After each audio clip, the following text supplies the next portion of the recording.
Hello guys, first of all I am sorry. मुझे पता है कि आप इस चैप्टर का काफ़ी टाइम से वेट कर रहे थे, बट ये चैप्टर काफ़ी टाइम बाद अपलोड हुआ। जैसे ही ये चैप्टर रिलीज़ हुआ वैसे ही मैं आपके लिए ये एक्सप्लेन में ले आई। थोड़ा सा प्रीवियस चैप्टर का रिकैप कर लेते हैं, जहाँ पर जियाओ फैन जियोजी अपनी फेनरल पार्टी पर लाया होता है और जियोजी स्विमिंग पूल में गिर जाता है। तभी जियाओ फैन उसे बचाने के लिए वह भी पानी में कूद जाता है। चैप्टर की स्टार्टिंग में बाई सभी बॉडीगार्ड से कहता है, गाइस पूरे एरिया को क्लियर कर दो और ऊपर से लेकर नीचे तक पूरी बिल्डिंग को खाली कर दो, जल्दी करो, हरी अप। हमें दिखाया जाता है जियाओ फैन जियोजी को लेकर पानी के ऊपर आने लगता है। जियोजी जियाओ फैन को टाइट से हक करता है और तभी अचानक से जियोजी जियाओ फैन को किस करने लगता है। जियाओ फैन यह देखकर शॉक्ड हो जाता है। जियाओ फैन मन में सोचता है, ये छोटा रास्कल। जियाओ फैन जियोजी के चेहरे को देखकर मन में सोचता है, बिकॉज अगर इसके चेहरे पे आंसू की ये ड्रॉप नहीं होती तो मैं सच में सोचता कि ये डूबने का बस प्रिटेंड ही कर रहा है। जियाओ फैन जियोजी को पकड़कर ऊपर लाता है और कहता है, डैम इट, तुमने मेरी सांसें ही रोक दी थी। जियाओ फैन बाई की ओर देखकर कहता है, भाई सच में तुम्हें क्या लगता है, बस वह एक किड है, वह तुम्हारी स्ट्रेंथ और तुम्हारी ताकत के सामने कुछ भी नहीं।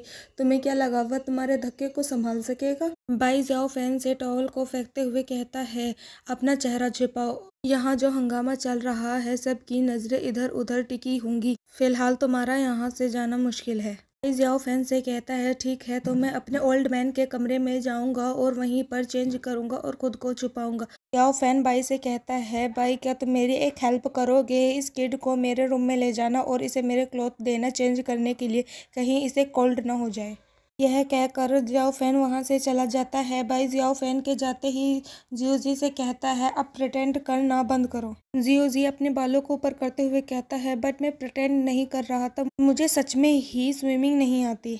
जियोजी हंसते हुए भाई से कहता है, चलो फिर चलते हैं, मुझे जियाओ फैन के रूम में ले जाओ, मुझे चेंज करना है। फिर सीन शिफ्ट होता है और हमें जियोजी को जियाओ फैन के रूम में दिखाया जाता है। जियोजी को डॉक्टर की कॉल आती है। डॉक्टर कहती है, हेलो जियोजी, तुम्हें डॉक्टर के रूल्स फॉलो करने होंगे। डॉक्टर जियोजी से कहती है, अगर तुम इस वीक हॉस्पिटल नहीं आए तो हॉस्पिटल एक ऑर्डर जारी कर सकता है। जियोजी डॉक्टर से कहता है, ठीक है मैं आफ्टरनून में आ जाता। फिर सीन शिफ्ट आता है और हमें बाई और जियाओ फैन का दिखाया जाता है। बाई एक फाइल को पटकते हुए टेबल पे कहता है, शिट, मैंने उस बच्चे का बैकग्राउंड चेक किया, वो हमेशा से ही अकेला रहता है। जियाओ फैन ड्रिंक करते हुए कहता है, तुमने ऐसा क्यों कहा, क्या मैंने तुमसे ऐसा करने के लिए कहा था। जियोजी बस 19 ईयर्स का है, वह 12th ग्रेड में पढ़ता है। उसने 2 साल तक स्कूल जाना बंद कर दिया था क्योंकि उसकी मदर की डेथ हो गई थी। जियाओ फैन जियोजी के बारे में बताते हुए कहता है, उसकी माँ लिन तियान मर चुकी है और उसके फादर जू जियान हत्या के लिए 3 साल की सज़ा काट रहे हैं। उसकी मदर की डेथ हो गई है। अपनी माँ की डेथ के बाद उन्होंने 2 साल तक स्कूल जाना बंद कर दिया और ऐसा इसलिए है क्योंकि जियोजी ने बहुत ज़्यादा सफ़र, उसे मानसिक बीमारी भी हो गई। फिर सीन शिफ्ट होता है और हमें जियोजी का दिखाया जाता है। डॉक्टर जियोजी से कहती है, अब तुम्हारी मेंटल हेल्थ कैसी है। डॉक्टर जियोजी से कहती है, क्या तुम्हें अभी भी कोई इमोशन फील नहीं होते। ऑल्सो तुम्हें बिपोलर डिसऑर्डर भी है। ऐसे भी बिपोलर डिसऑर्डर की मेडिसिन के कुछ साइड इफ़ेक्ट भी हैं।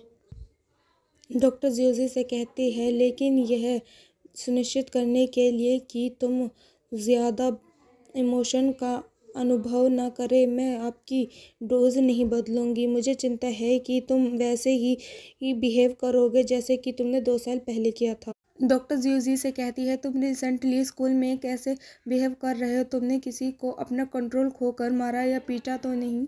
अगर तुमने कभी अपना खोया तो तुम्हें वापस हॉस्पिटल आना होगा और अपना ट्रीटमेंट लेने के लिए लौटना होगा। आफ्टर ऑल तुम्हारे पास कोई लीगल गार्जियन भी तो नहीं है। जियोजी डॉक्टर से कहता है, डॉक्टर तुमने मुझसे यह क्यों नहीं पूछा कि क्या कुछ बदल गया है। रिसेंटली मुझे कुछ क्लियरली महसूस हो रहा है। मुझे समझ नहीं आता था कि मैं इस दुनिया में क्यों पैदा हुआ। यहाँ पर हर कोई मुझे एक मॉन्स्टर की तरह देखता था। जियोजी साइको की तरह हंसते हुए कहता है, मुझे पूरे जीवन में किसी ने प्यार नहीं किया, मुझे बस पीटा है और मुझे बस पिटाई ही मिली है। क्या तुम जानते हो, जीवित रहने के लिए मुझे बहुत सारी चीज़ें सीखनी पड़ी। ओह, मुझे कुछ पास्ट की कुछ मेमोरी याद और रिमेम्बर्स, मुझे सीक्रेटली एक खरगोश की केयर करनी थी। जियोजी कहता है वह उन बच्चों द्वारा इंजर्ड हो गया था जो मुझे धमका रहे थे। मैं उसका ट्रीटमेंट करना चाहता था लेकिन मुझसे उसकी गलती से डेथ हो गई, इसीलिए मैंने उसका इस्तेमाल ऑपरेशन सीखने के लिए। जियोजी कहता है मैं कुछ भी गलत नहीं कर रहा था, पर हर कोई मुझे ऐसा देखता था जैसे कि मैं एक मॉन्स्टर हूँ। जियोजी डॉक्टर के क्लोज आकर टेबल पर हाथ पटक कर कहता है, डॉक्टर क्या मैं सच में एक मॉन्स्टर हूँ? जियोजी डॉक्टर से कहता है, तुम्हें देखो, तुम मुझसे कितनी डर रही हो, तुम्हारा पसीना भी कितना बह रहा है। डॉक्टर यह सुनकर अपने दांतों को क्लिंच करती है। जियोजी कहता है, मैं तुम्हें छू नहीं रहा हूँ। अगर मैंने किसी को चोट पहुंचाई तो मेरे साथ फिर से वैसे ही बिहेव किया जाएगा जैसे कि मैं एक मेंटल पेशेंट हूँ। जियोजी साइको की तरह स्माइल करते हुए कहता है, रियल में मैं एक नॉर्मल पर्सन बनने की तरह ट्राई कर रहा हूँ। आफ्टर ऑल कुछ ऐसा है जो मैं सच में पाना चाहता हूँ। यहाँ पर जियोजी जियाओ फैन की बात कर रहा होता है। गाइस, अगर मेरी एक्सप्लेनेशन अच्छी लगी हो तो प्लीज़ मेरे चैनल को सब्सक्राइब करना और एक लाइक ज़रूर से करना। चलो तो फिर स्टोरी को स्टार्ट करते हैं। जियोजी जियाओ फैन को मैसेज करता है, मेरा हॉस्पिटल का काम फिनिश्ड हो गया है और मैं पहले अब घर जाता हूँ, बाद में तुम सेफली घर वापस आ जाना। भाई स्मोकिंग करते हुए कहता है, वह हॉस्पिटल से वापस आ गया है, तुमने उससे क्यों कुछ नहीं पूछा? जियाओ फैन कहता है, हे भाई, क्या तुम मेरी कुछ हेल्प करोगे? तुम इसे जितनी जल्दी पूरा करोगे उतना बेहतर होगा। भाई जियाओ फैन से कहता है, are you sure? Jiao Fan अपनी आंख को ब्लिंक करते हुए कहता है, ऑफ कोर्स। जियाओ फैन भाई से कहता है, ठीक है तो मैं वापस जाता हूँ, और क्या मैं ये रेड वाइन की बोतल अपने साथ ले जा सकता हूँ? भाई कहता है, बिल्कुल नहीं। फिर सीन शिफ्ट होता है और हमें नेक्स्ट डे का दिखाया जाता है। जियाओ फैन जियोजी का स्माइली फेस याद करता है जो जियाओ फैन से कह रहा होता है, बिग ब्रो, तुम्हारे रूप में मुझे एक फैमिली मिल गई है। जियाओ फैन बस यह सोच ही रहा होता है, तभी जियोजी उसके पास आता है। जियाओ फैन चिढ़कर कहता है, सोफा कितना बुरा था, इससे मेरी गर्दन में दर्द हो गया। कितना घटिया रूम है, इसमें एक अच्छा बेड भी नहीं है। जियोजी जियाओ फैन से कहता है, गुड मॉर्निंग जियाओ फैन।